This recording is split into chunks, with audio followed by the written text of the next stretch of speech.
Madame, Monsieur, bonsoir et bienvenue dans le journal. Voici les titres de ce jeudi. Gros plan ce soir sur Fortuna Doua, ce jeune Ivoirien, instituteur de profession, mais aussi poète slameur à 7 ans libre. À l'occasion de la CAN, le parolier a écrit un magnifique texte pour soutenir les éléphants. Un slam qui vante aussi le mérite de la Côte d'Ivoire, organisatrice de la CAN 2023. Hors de nos frontières, c'est un acte fort que vient de poser le Burundi. Le pays a fermé aujourd'hui sa frontière avec le Rwanda, près de 2 semaines après avoir accusé son voisin de soutenir des rebelles qui ont mené des attaques sur son territoire. L'annonce a été faite par le ministre burundais de l'Intérieur. Voilà pour le sommaire. Vous suivez le 19h30. Et quel meilleur choix pour vous informer, ouvrant cette édition par la rubrique de ce jeudi.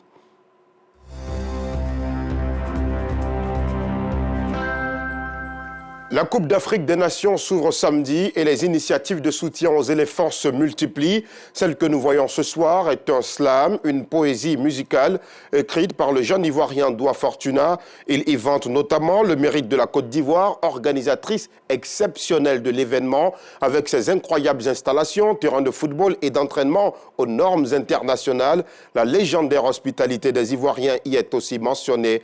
Un gros plan signé Anissette Konan-Blessing.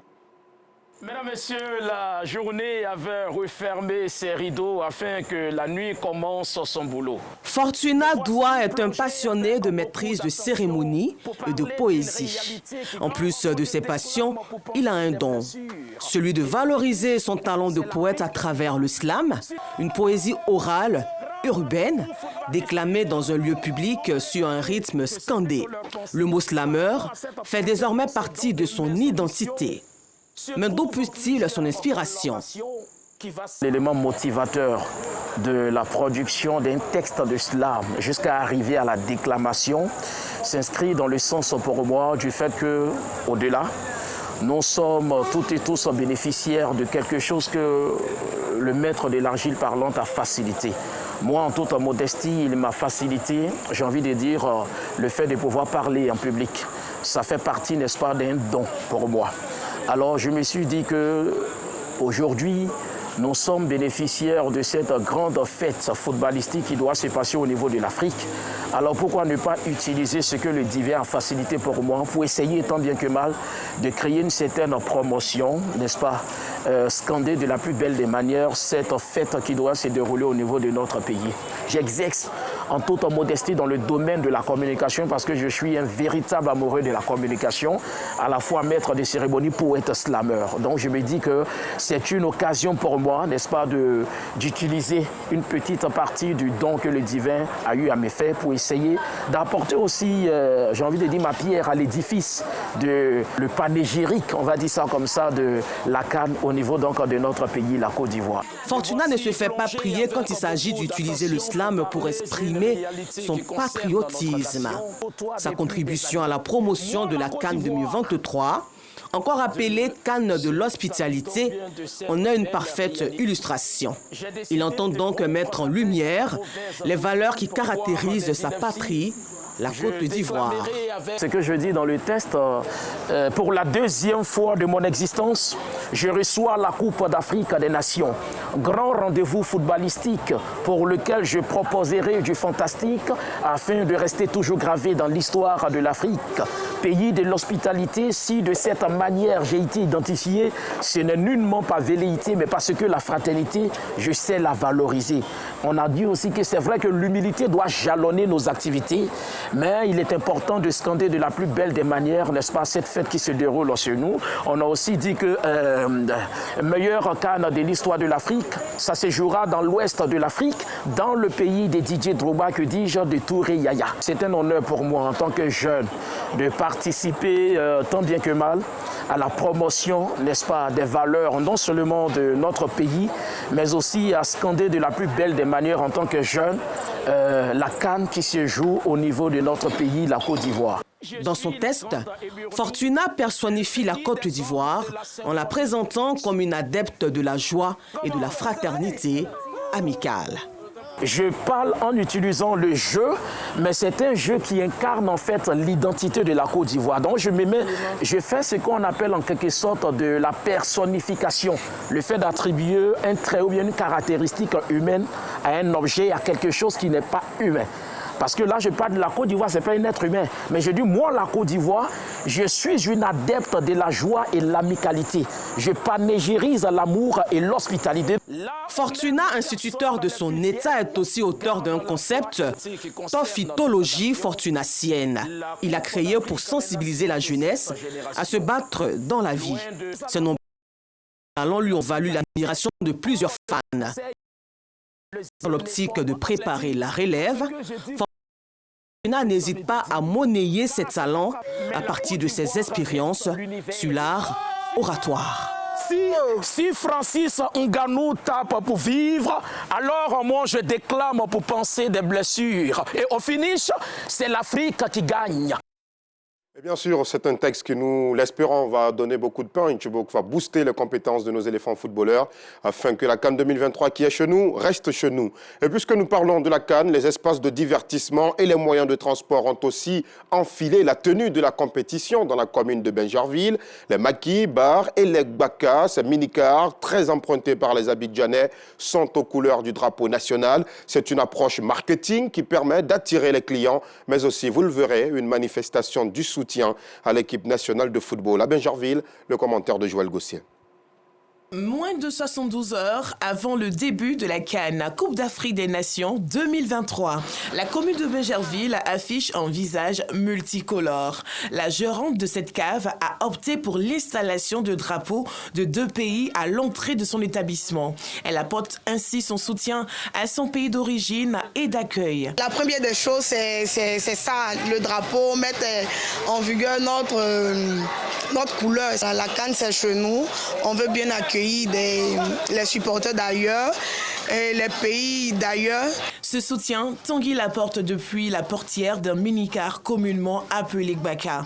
Le style vestimentaire de ce convoyeur de véhicules de transport en commun en dit long sur l'intérêt qu'il porte à la Coupe d'Afrique des Nations. La CAN là, nous, c'est pour nous. On sait que c'est pour nous, on a organisé ça, on doit prendre. Ces décorations à l'occasion de la CAN sont aussi utilisées à des fins commerciales. Dans cet espace peint en orange, blanc et vert, Sali envisage d'ouvrir un espace de détente tout au long de la CAN. Le stade le plus proche est à une vingtaine de kilomètres d'ici et il faut offrir un cadre festif à ceux qui vont regarder les matchs depuis la commune. C'est un espace maquis et restaurant en même temps, c'est la restauration aussi. Les femmes aussi seront là demain.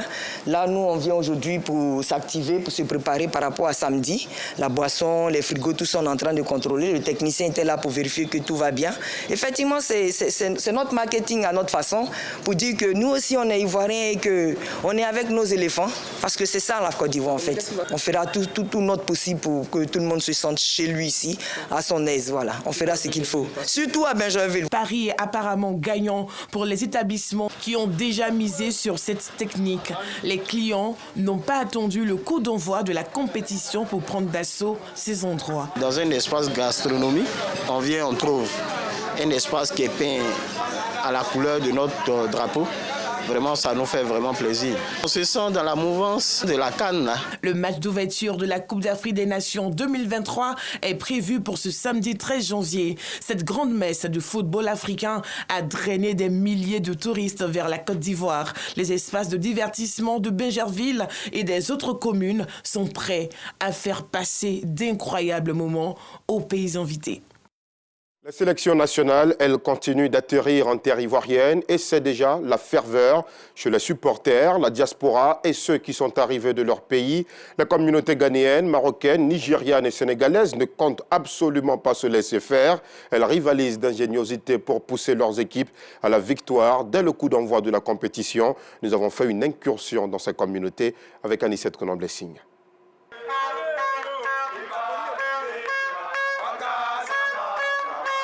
La CAN de l'hospitalité a démarré au quartier Apollo dans la commune Nzassa, Frècheville. La communauté ghanéenne allant accueillir la délégation de son pays se dit prête pour cette compétition. Selon elle, les Black Stars qui effectueront leur match de poule Au stade Félix Houphouët-Boigny du plateau auront le soutien dont ils ont besoin.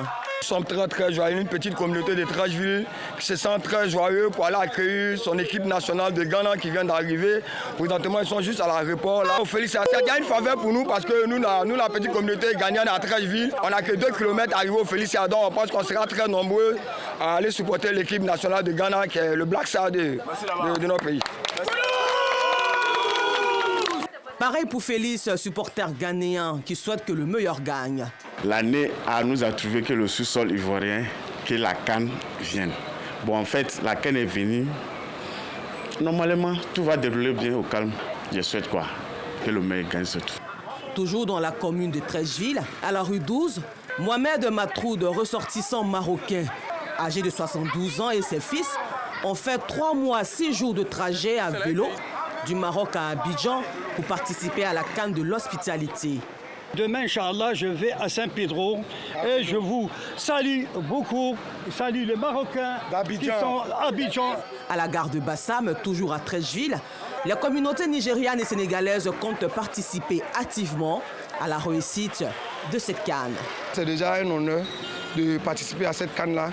Et ici, chez nous, en Côte d'Ivoire, parce qu'on peut se permettre de le dire, parce que beaucoup d'entre nous sommes nés en Côte d'Ivoire ici. Et nous comptons vraiment remplir tous les stades où les Super Eagles vont jouer en Côte d'Ivoire ici. Et c'est l'occasion aussi pour nous de dire à ces joueurs-là qu'ils pourront compter sur nous parce que nous allions mouiller les stades pour servir de ce 12e homme-là, par la grâce de Dieu, pour les emmener à la victoire finale, Inch'Allah. On est dans membre du groupe de supporters, les 12e Gaïndé. On les attend avec bras ouverts et on espère prendre le coup pour partir. On est à Yamoussoukro, on va se déplacer en masse pour aller les soutenir. Les joueurs, on vous encourage, on est derrière vous. Et Ndambrek, Kakao Tchakanam, la victoire. Je souhaite que toutes les équipes qui sont réussies ici en Côte d'Ivoire, que les camps passent parfaite harmonie ici en Côte d'Ivoire. Parce que nous tous, nous sommes des Ivoiriens. La Côte d'Ivoire nous doit une coupe. Oui, la Côte d'Ivoire nous doit une coupe. Ils ont pris la coupe chez nous en 92, donc ils nous doivent une coupe. Donc cette année-là, c'est pour nous. À quelques jours de la 34e édition de la Coupe d'Afrique des Nations, les communautés étrangères disent être prêtes à apporter leur soutien à les différentes nations, mais aussi à célébrer le football africain. Ce qui est normal et fera beaucoup de bien à la compétition, mais il faudra maintenir le fair play durant toute la CAN. Le football, on le sait, déchaîne énormément les passions. C'est pourquoi les différentes communautés de la CEDEAO sont invitées au fair play, à supporter leurs équipes dans la ferveur tout en évitant les affrontements de quelque manière que ce soit. Yacouba Koulibaly et nous, Sangaré, ont assisté à cette rencontre de sensibilisation à Abidjan.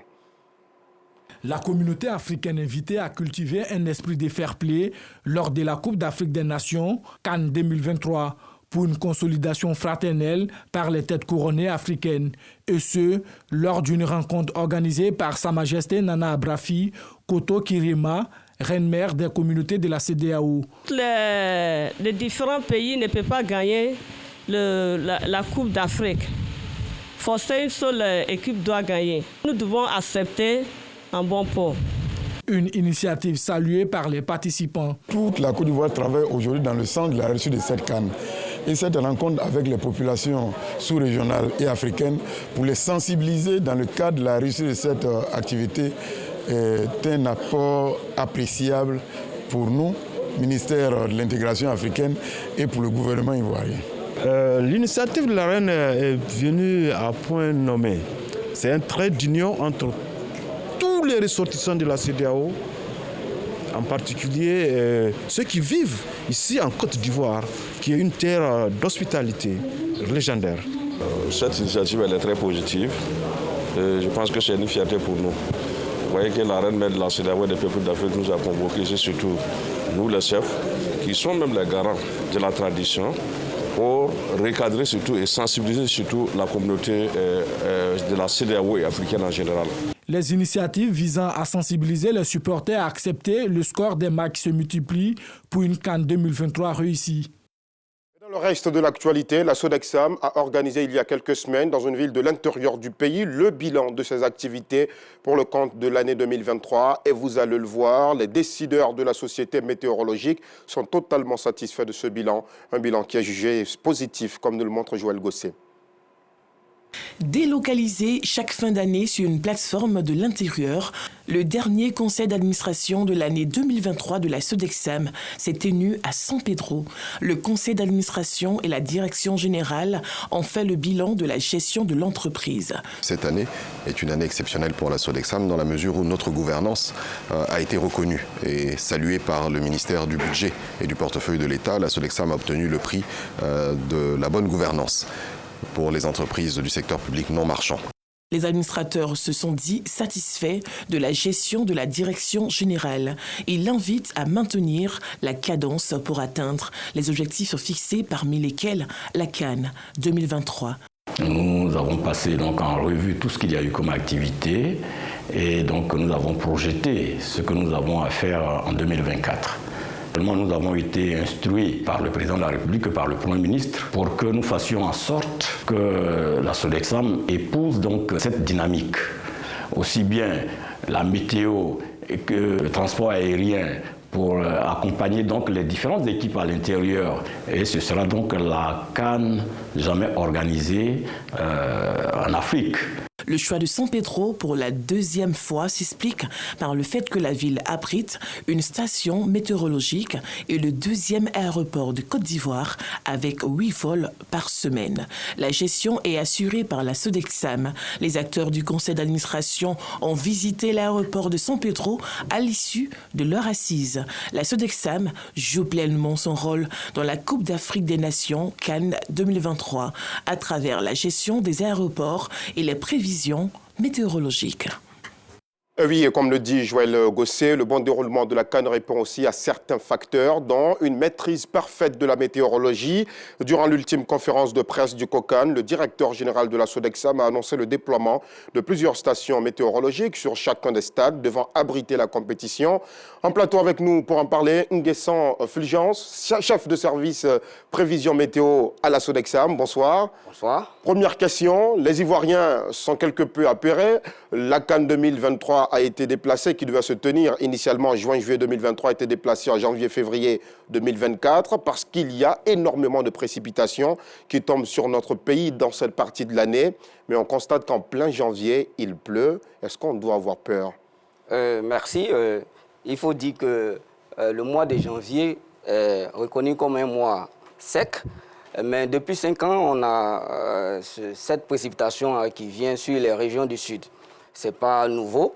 Ça fait 5 ans qu'on a ces précipitations-là. Donc ces pluies, depuis la semaine passée, intéressent le sud du pays. Il faut dire que le sud du pays a une façade maritime. Donc cette façade maritime fait que les vents humides viennent intéresser le continent et ça entraîne quelques précipitations. Ces précipitations ne sont pas de nature à porter un préjugé sur le déroulement des compétitions.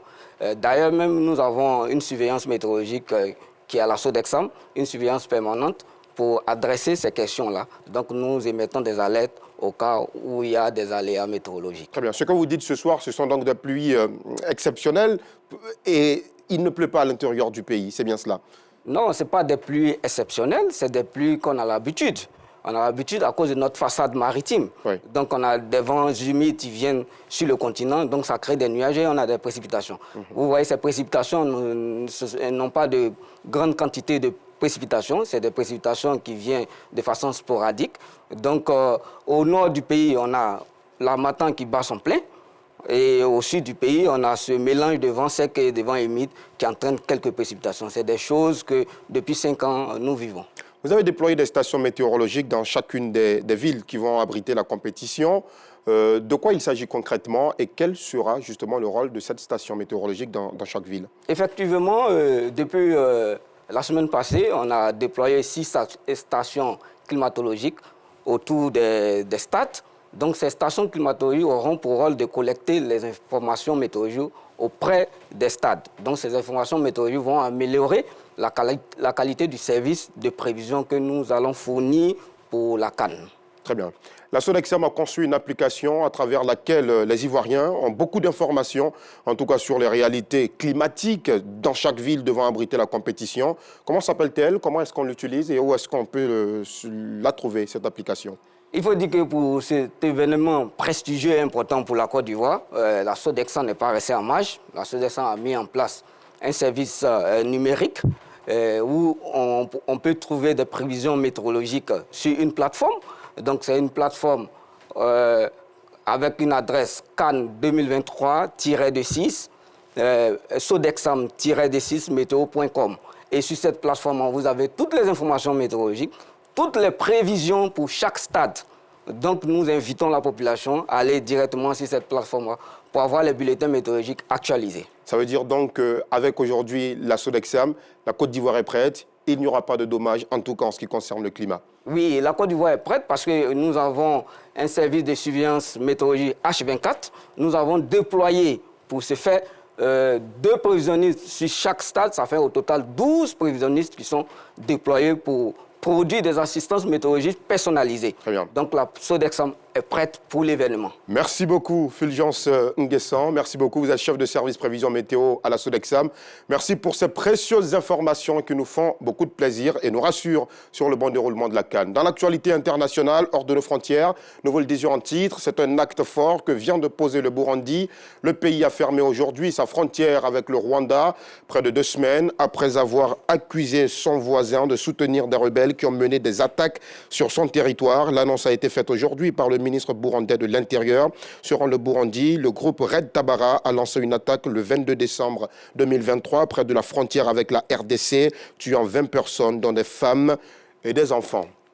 Nous voilà au terme de ce journal. Merci aux équipes techniques et de rédaction. Merci à vous aussi de l'avoir suivi. Restez sur RTI2 parce que la CAN, eh bien, c'est chez nous.